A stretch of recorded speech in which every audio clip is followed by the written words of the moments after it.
저는 오늘 요한복음 9장 1절로 7절 말씀을 가지고 회복을 원하십니까? 라는 제목으로 함께 하나님의 말씀을 살피려고 합니다. 예수님이 길을 가시다가 태어나면서부터 눈이 먼 맹인을 만나십니다. 제자들이 예수님께 묻습니다.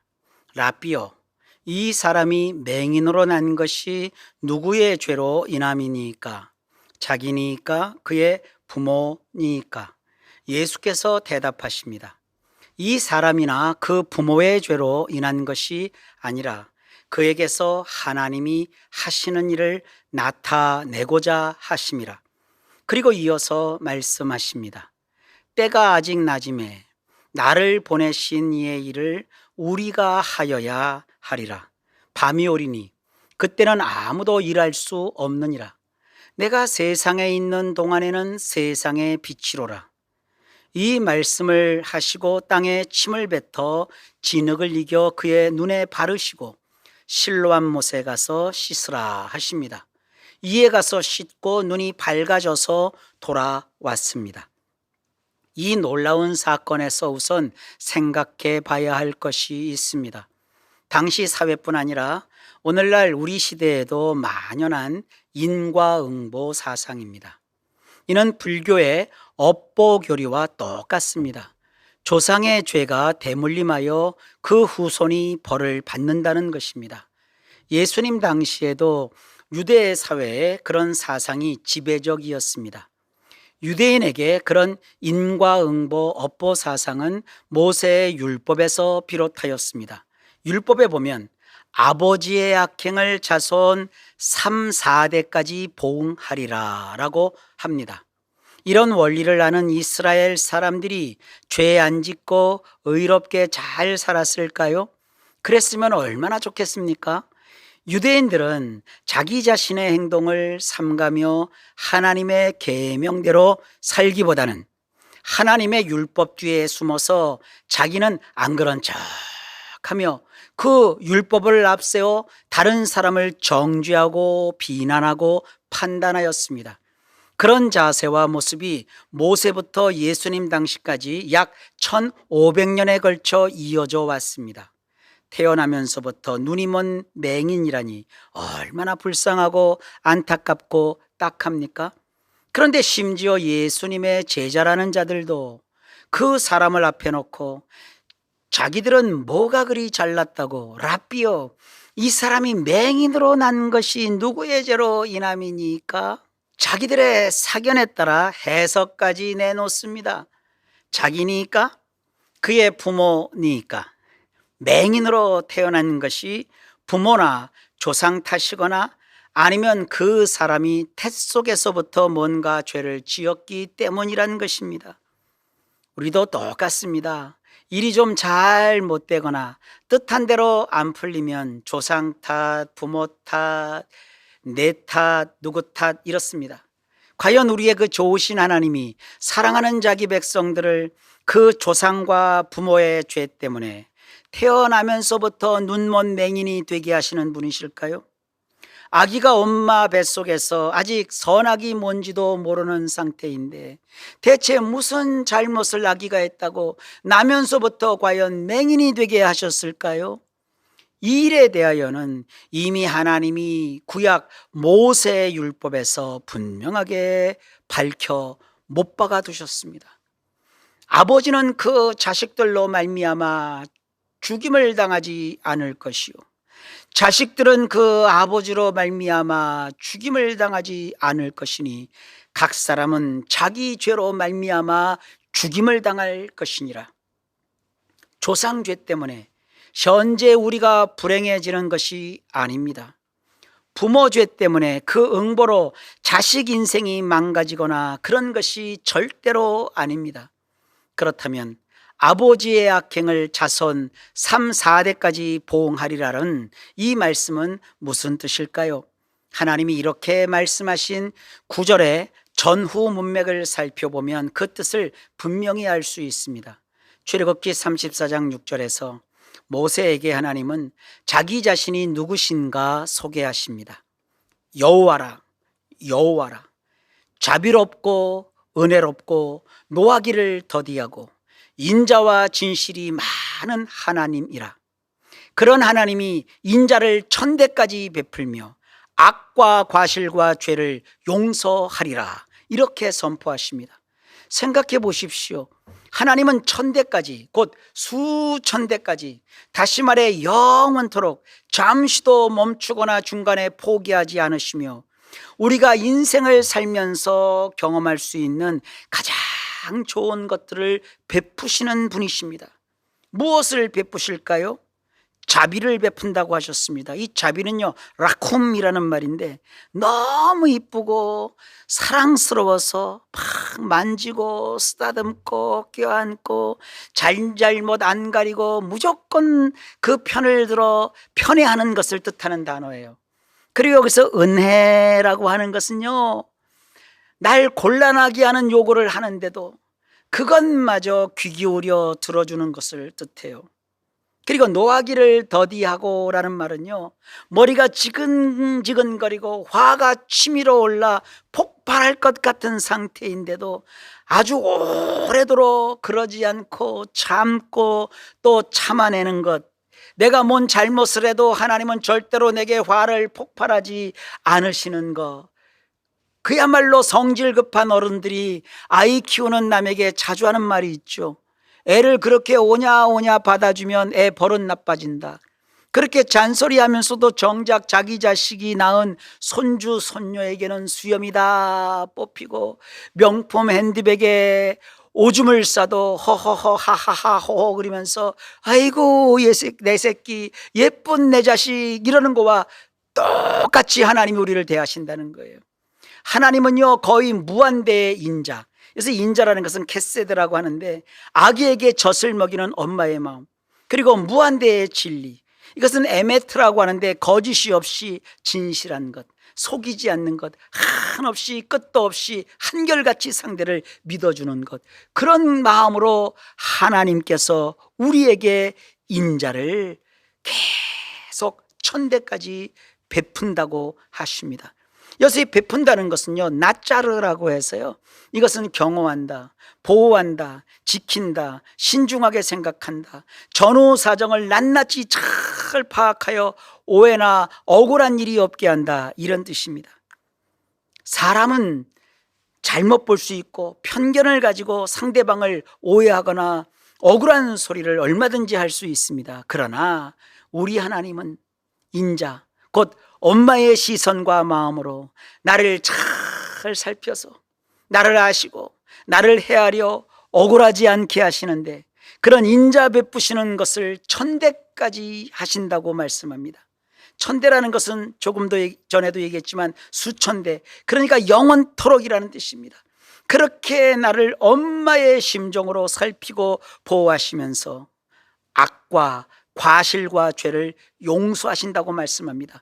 여기서 이 악이라고 하는 것은요, 아온이라고 해서요, 벌 받을 짓을 말하고요, 과실이라고 하는 것은요, 페샤라고 해서요, 그 사람이 가진 어떤 약점, 단점, 혹은 남에게 끼친 손해, 반발하거나 들이받는 식의 그런 행동, 법적으로 책임질 일을 뜻해요.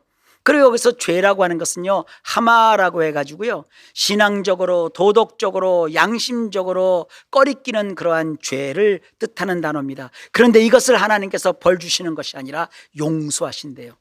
여기서 말하는 이 용서는요, 나샤라고 해서 대신 짊어지거나 부담하거나 차단하는 것을 뜻합니다. 이렇게 극상으로 일방적으로 우리에게 인자를 베푸시는 하나님이신데, 그런데 인간이 얼마나 악하고 못되었고 삐뚤어졌는지 그런 하나님을 무시하고 외면하고 거스르면서 제멋대로 인생을 삽니다. 그러자 하나님이 이렇게 말씀하십니다. 그러나 벌을 면제하지는 아니하고, 이런 뜻입니다. 나는 너희를 사랑하여 한없이 인자를 베푸는 하나님이다. 그렇지만 잘못과 죄를 아무렇지도 않게 가볍게 여기며 눈 감아주는 그런 하나님은 아니다. 나의 원칙은 분명하다. 나는 벌을 면제하지 않는다. 여기서 벌이라고 번역한 단어는요, 아온인데 조금 전에 악이라고 번역한 그 단어를 말합니다. 우리가 저지른 잘못으로 받아야 할 벌을 뜻합니다. 예를 들어 내가 어린이 보호구역에서 과속을 했는데 단속 카메라에 찍혀 과태료가 나왔다고 합시다. 어떻게 해야 합니까? 과태료를 내지 않고 그냥 있으면 없는 일이 될까요? 아니죠. 부과된 과태료를 내야 합니다. 1년이든 2년이든 혹은 법이 정한 그 기간까지 과태료를 내지 않으면 과속한 일이 절대로 해결되지 않습니다. 만일 부과된 과태료를 납부하면 그 위반으로 인한 벌이 즉시 해결됩니다.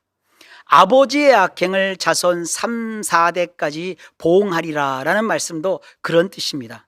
벌 받을 죄의 문제가 해결되지 않으면 아버지 때에서 아들 때로, 손자에게로, 그리고 그 4대에 간다고 해서 자동적으로 해결되지 않는다는 겁니다. 반드시 죄로 인한 벌은 어떻게 해서든 해결이 되어야만 끝이 난다는 그런 뜻입니다. 이것은 죄의 벌이 유전이 된다는 뜻이 아니라 죄로 인한 벌은 만일 해결되지 않으면 해결되지 않은 그 상태가 3대가 지나고 4대가 되어도 그대로 남아있게 될 것이라는 죄의 특성을 얘기하고 있는 것입니다. 그러니 죄를 지었다고 해서 피하거나 숨거나 그것을 감추려 해서는 안 됩니다. 악이든 과실이든 죄이든 우리가 잘못을 했으면 천대까지 인자를 베푸시는 하나님께 나와서 해결받으라, 그런 뜻입니다. 하나님은 분명하게 말씀하십니다. 그러나 벌을 면제하지는 아니하고 그런 하나님이시기에 하나님이 친히 인간이 되십니다. 죄로 뒤범벅이 된 인간의 자리까지 내려오셔서 자기 자신을 스스로 더럽히십니다.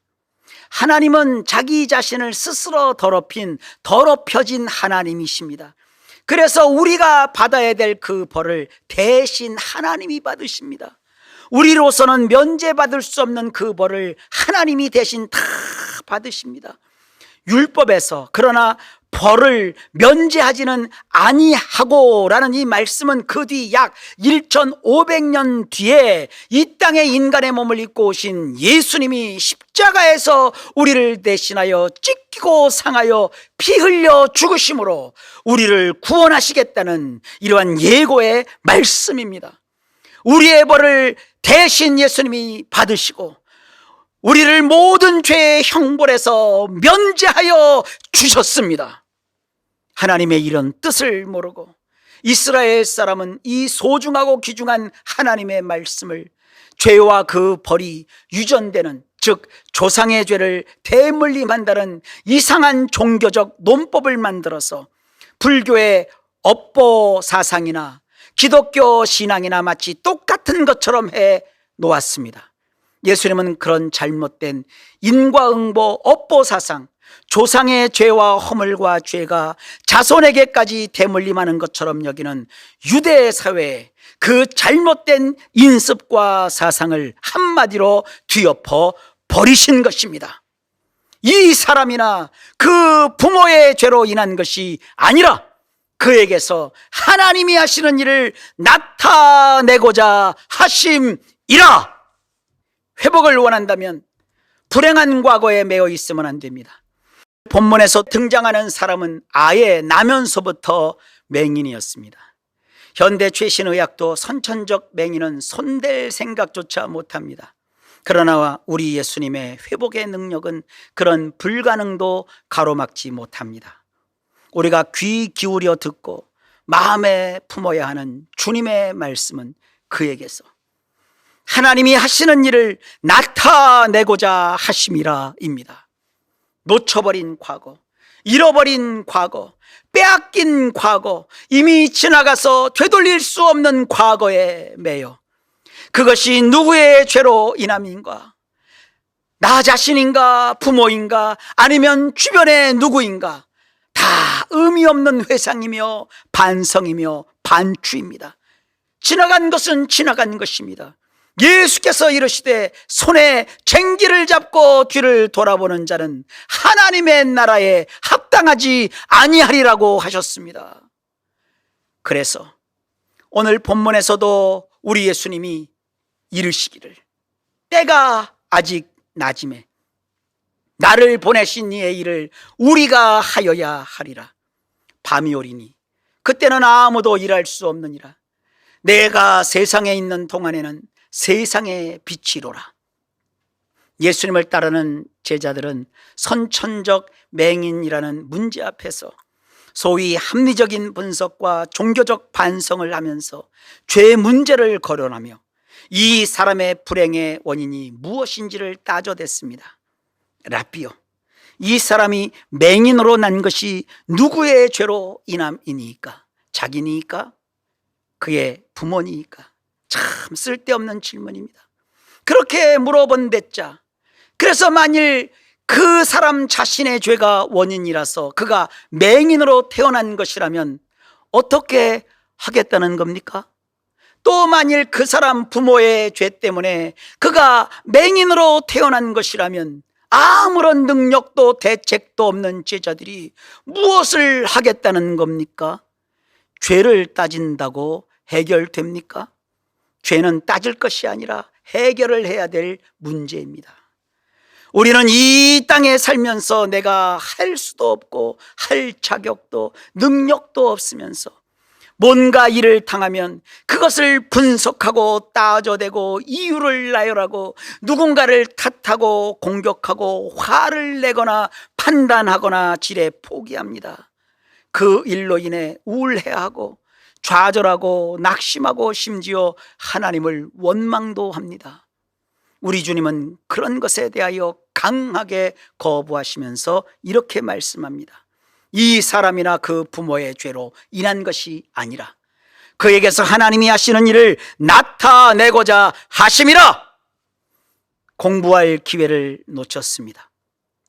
투자할 절호의 기회를 놓쳤습니다. 좋은 사람을 떠내보냈습니다. 어쩌란 말입니까? 잃어버린 건강, 기회, 사람, 그런 난감한 문제 앞에서 어쩌란 말입니까? 아내를 들들들 볶아야 합니까? 남편을 박박 긁어대야 합니까? 부모를 원망해야 합니까? 자녀를 닥달해야 합니까? 어떻게 해야 할까요? 막말로 불러도 대답 없는 사람을 뭐하러 부릅니까? 하늘을 원망하며 가슴을 치고 땅바닥에 뒹군다고 없어진 것이 다시 돌아오고 안 될 일이 되고 죽을 자가 다시 살아납니까? 그렇다고 포기하는 것이 상책일까요? 아닙니다. 진정으로 회복을 원하신다면 우리 주님의 말씀에 귀를 기울여야 합니다. 그에게서 하나님이 하시는 일을 나타내고자 하심이라. 이것이 우리가 당한 모든 잃어버림과 실패와 놓침과 좌절과 절망과 인생의 고뇌와 막장에 부딪혔다고 느끼는 순간에 우리가 내려야 할 결론입니다. 이렇게 된 것은 이러한 불행은, 이러한 어려움은, 이러한 억울함은, 이러한 기막힌 일을 당함은 그에게서 하나님이 하시는 일을 나타내고자 하심이라. 나에게서 하나님이 하시는 일을 나타내고자 하심이라. 영어로 하면 What God can do. 내가 할 수 없었을 때 이제 하나님이 하십니다. 나의 멈춤은 이제 하나님의 시작입니다. 나의 실패는 이제 하나님이 일하실 순간입니다. 내가 끝난 지점은 이제 하나님의 출발점입니다. 나의 인생이 종쳤다면 이제 하나님이 땅 하고 시작하실 타이밍입니다. 우리 주님이 그 맹인이 아직 앞을 보지 못할 때 그 시간에 이렇게 말씀하십니다. 때가 아직 낮음에 나를 보내신 이의 일을 우리가 하여야 하리라. 밤이 오리니 그때는 아무도 일할 수 없느니라. 내가 세상에 있는 동안에는 세상의 빛이로라. 주님이 하시는 말씀입니다. 때가 아직 낮음에 주님이 오시면 지구와 천체의 주기가 완전히 바뀝니다. 그날에 하늘이 불에 타서 풀어지고 물질이 뜨거운 물에 녹아지려니와 지금의 이런 낮도 없고 지금의 이런 밤도 없는 전혀 다른 새하늘과 새 땅이 됩니다. 그날이 되기까지 이 지구는요, 공전과 자전을 하면서 여기가 밤이면 다른 곳은 낮이고 다른 곳이 밤이면 여기가 낮입니다. 절대 밤도 없고 절대 낮도 없습니다. 우리 인생도 마찬가지입니다. 내 인생에 지금 이 순간이 밤이라 해서 다른 것도 밤이라고 여기면 안 됩니다. 여기는 밤이어도 다른 곳은 낮입니다. 삶을 살다 보면 음지도 있고 동시에 양지도 있게 마련입니다. 사람이 단점만 있지 않습니다. 자기 자신이 발견하지 못해서 그렇지, 공평하신 하나님은 모든 사람에게, 어떤 사람에게는 5달란트, 어떤 사람에게는 2달란트, 어떤 사람에게는 1달란트, 나름의 재능을 주셨습니다. 하나님의 이런 원리를 모르니까 자꾸 남과 비교하여 남의 손에 든 떡이 큰 줄로만 압니다. 지금껏 살면서 나에게는 신체적 장애만 있고 정신적인 불안감과 심리적 우울감, 공부면 공부, 장기면 장기, 아무런 잘하는 것도 없다고 여기며 살아왔다면 지금 제가 하는 이 말을 믿으십시오. 우리의 좋으신 하나님께 진정으로 한번 물어보세요. 하나님, 나 하나님 자녀 맞지요? 그리고 요청해 보세요. 그렇다면 하나님이 나에게 주신 재능이 무엇인지 알게 해주세요. 우리가 스스로 짙게 낀 안개 속에 갇혀서 자꾸 좌절하고 낙심하고 포기하고 고개를 절레절레 흔들어대서, 그렇지, 무슨 하나님이 좋으면 얼마나 좋아, 나에게는 좋은 일이 일어나지 않아, 이렇게 하지 마시라고요. 이렇게 하지 마세요. 좋으신 하나님, 나를 변함없이 사랑하시는 은혜로우신 하나님, 그분을 향하여 아빠 이렇게 불러보세요. 때로 주여 주여 주여 이렇게 외쳐보세요. 저는요, 성경대로 믿습니다. 성경이 말합니다. 나 여호와가 말하노라. 너희를 향한 나의 생각은 내가 아나니 재앙이 아니라 곧 평안이요 너희 장래의 소망을 주류하는 생각이라. 너희는 내게 부르짖으며 와서 내게 기도하면 내가 너희를 들을 것이요 너희가 전심으로 나를 찾고 찾으면 나를 만나리라. 나 여호와가 말하노라. 내가 너희에게 만나지겠고 너희를 포로된 중에서 다시 돌아오게 하되 내가 쫓아보내었던 열방과 모든 곳에서 모아 사로잡혀 떠나게 하던 본 곳으로 돌아오게 하리라. 여호와의 말이니라 하셨느니라. 이런 간절한 갈망은 다른 사람이 대신 가져주지 못합니다. 이런 기도는 다른 사람이 대신해 주지 못합니다. 내가 해야 합니다.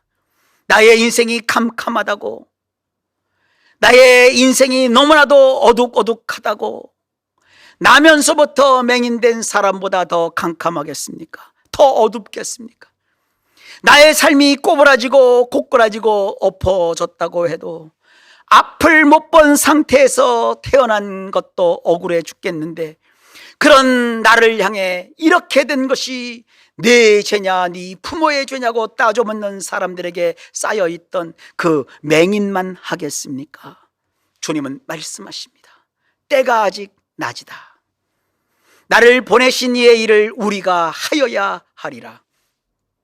이것은 좋은 직장에 취직해서 일해야 한다는 얘기가 아닙니다.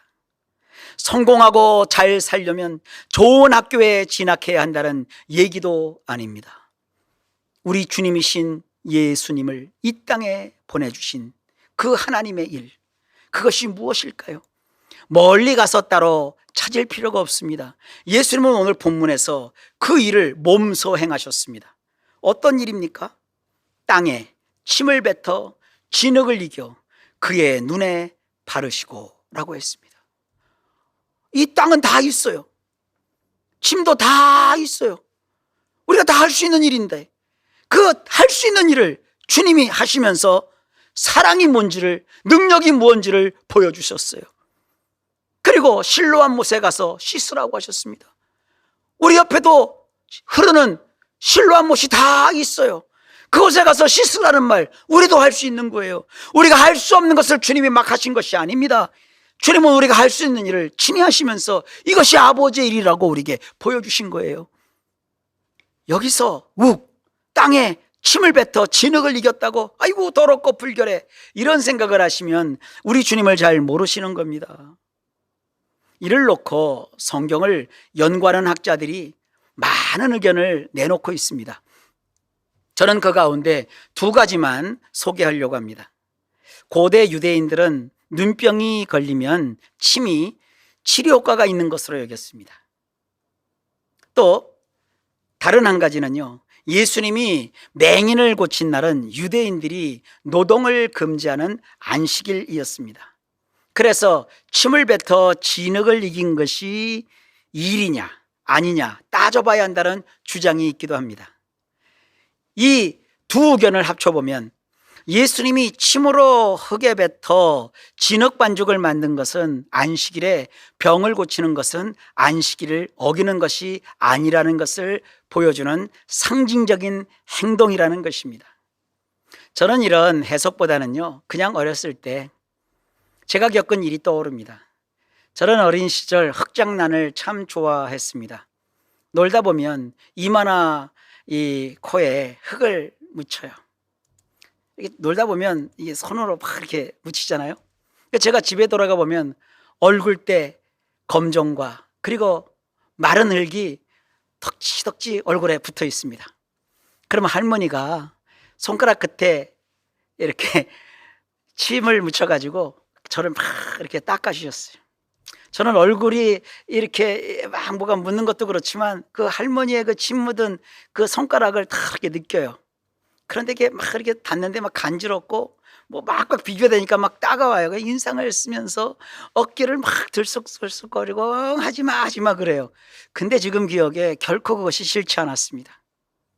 지금도 그 생각을 하면요, 눈물이 벌써 나려고 해요.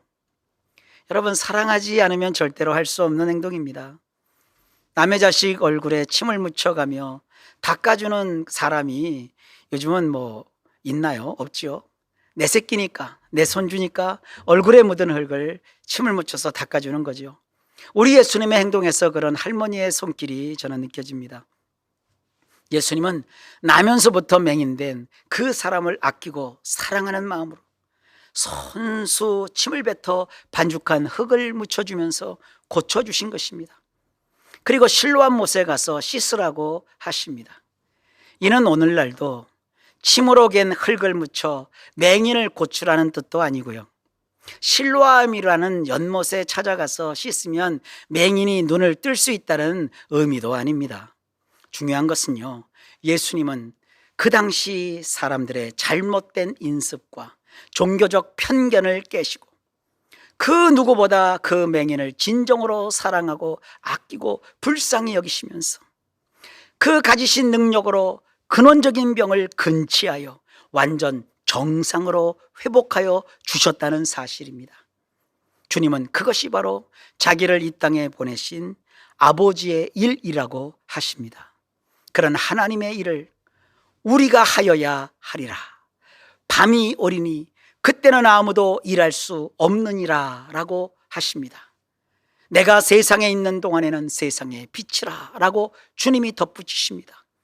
이 말씀을 문자적으로 맹인에게 적용하면 캄캄하기만 했던 맹인이 찾은 광명은 단순한 시력뿐만 아니라 영원한 세상의 빛이신 예수님 그 자신입니다. 세상 대부분 사람은 눈이 멀쩡하여 밝은 빛을 늘 보며 살지만 날 때부터 맹인이었던 그 사람은 사랑의 예수님을 만나 사물을 볼 수 있는 시력뿐만 아니라 영원한 생명의 빛, 세상을 비추는 참된 빛이신 예수님을 모셔드린 자가 되었습니다. 이것이 완벽하고 완전한 회복입니다. 이 맹인된 사람은 예수님을 만나기 전까지 앉아서 구걸이나 하는 거린이었습니다. 전에는 날 때부터 맹인된 사람이었지만 예수님을 만나서 이제는 전에 맹인이었던 사람이 되었습니다. 이 대목에서 영감을 받은 찬송이 있습니다. 305장입니다. 나 같은 죄인 살리신. 우리 한글 가사에는 그 내용이 그냥 광명을 얻었다라고만 해서 대충 지나가지만 영어로 된 원 가사에 보면 전에는 맹인이었지만 이제는 보인다라고 되어 있습니다. 앞을 못 보는 사람이 불행한 것이 아니라 세상 것만 보고 저 영원한 생명의 빛이신 예수님을 볼 수 없는 사람이 진짜 불쌍하고 불행한 사람입니다. 이런 사람들이 넘쳐나는 이 세상에서 때가 아직 낮음에 나를 보내신 이의 일을 우리가 하여야 하리라고 하신 주님의 말씀대로 우리가 할 일이 있는데, 그것은 예수님이 땅에 침을 뱉어 진흙을 이겨 맹인된 사람의 눈에 바르신 것처럼 우리에게 있는 사랑의 마음, 사소하고 작은 것이라도 서로 나누는 그런 것이 우리에게 필요합니다. 어떻게 무엇을 나누어야 하는지는 여러분이 각자 알아서 생각하고 찾아야 할 몫입니다. 오늘날도 우리 주변에는 주님이 보내심으로 실로암 못에 가서 씻어야 될 사람들이 많습니다. 그 맹인된 사람이 우리 교회를 통해서 예수님을 만날 수 있도록 우리는 기도하는 일을 멈추지 말고 계속해 나가야 합니다. 다른 말로 이것을 선교라고도 합니다. 실로암은요, 번역하면 보냄을 받았다는 뜻이라고 했습니다. 구약 이사야 8장 6절에서는요, 이 실로암을 가리켜 천천히 흐르는 실로아물이라고 표현합니다. 따라서 보냄을 받았다는 것은요, 고여있는 물이 아니라 어디론가 흘러가는 물이라는 뜻입니다. 한강처럼 흐르는 큰 강물이 아니라 졸졸졸졸 물이 흐르는 동네 약수터, 아니면 물놀이를 하거나 빨래를 할 수 있는 빨래터 같은 개울이라는 이야기입니다. 실로암이라고 해서 무슨 대단한 장소가 아닙니다. 일상에서 쉽게 접할 수 있는 물이 흐르는 그런 곳입니다. 우리에게 필요한 회복은 무슨 거창한 회복이 아닙니다. 이런 일상의 소박한 회복이 필요합니다. 눈을 뜬 이 맹인이 어느 날 전도인이 되어 자기에게 일어난 기적을 간증하고 온 세상을 다녔다는 기록이 성경에 없습니다. 다만 이 맹인이었던 사람의 부모가 사람들에게 아주 분명하게 이런 얘기를 합니다. 이 사람이 우리 아들인 것과 맹인으로 난 것을 아나이다. 그러나 지금 어떻게 해서 보는지 또는 누가 그 눈을 뜨게 하였는지 우리는 알지 못하나이다. 예수님이 오늘날 하시는 일도 이와 비슷합니다. 혹시 우리가 알지 못해도 우리 눈을 뜨게 하시는 분이십니다. 이 맹인이었던 자도 반대자들의 추궁에 당당하게 맞서며 이런 말을 합니다. 이상하다. 이 사람이 내 눈을 뜨게 하였으되 종교 지도자들이라는 당신들은 그가 어디서 왔는지 알지 못하는도다. 이 사람이 하나님께로부터 오지 아니하였으면 아무 일도 할 수 없으리이다. 눈이 안 보이는 상태에서 만나서 그 얼굴을 알아보지 못했던 예수님인데, 그 예수님이 드디어 맹인 앞에 나타나십니다. 맹인이 그 예수님을 만나서 이런 얘기를 합니다.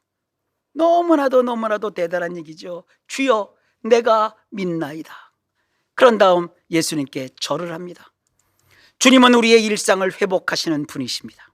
주님이 우리를 회복하셔야 하는 당위성은 맹인이었다가 보게 된 사람의 고백에 담겨 있습니다.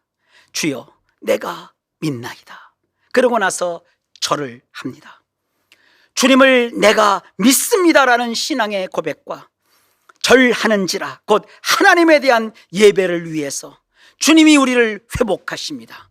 오늘 어려운 시절을 지내고 있는 우리에게는 우리를 지극히 사랑하시는 예수님이 계십니다. 예수님은 우리를 회복하십니다. 그 회복으로 말미암아 우리의 믿음이 더욱 견고해지고 하나님을 더욱 사랑하며 가까이 하는 가운데 예배하는 삶을 살게 되시기를 예수님의 이름으로 축복합니다. 기도합니다. 하나님 아버지, 우리에게도 이런 소박한 일상의 회복이 필요합니다. 우리를 살려 새롭게 하시옵고, 우리도 누군가를 주님께 돌아오게 하는 소박한 사랑을 베푸는 자들이 다 되도록 우리를 도와주시고 인도해 주옵소서. 예수님 이름으로 기도하옵나이다. 아멘.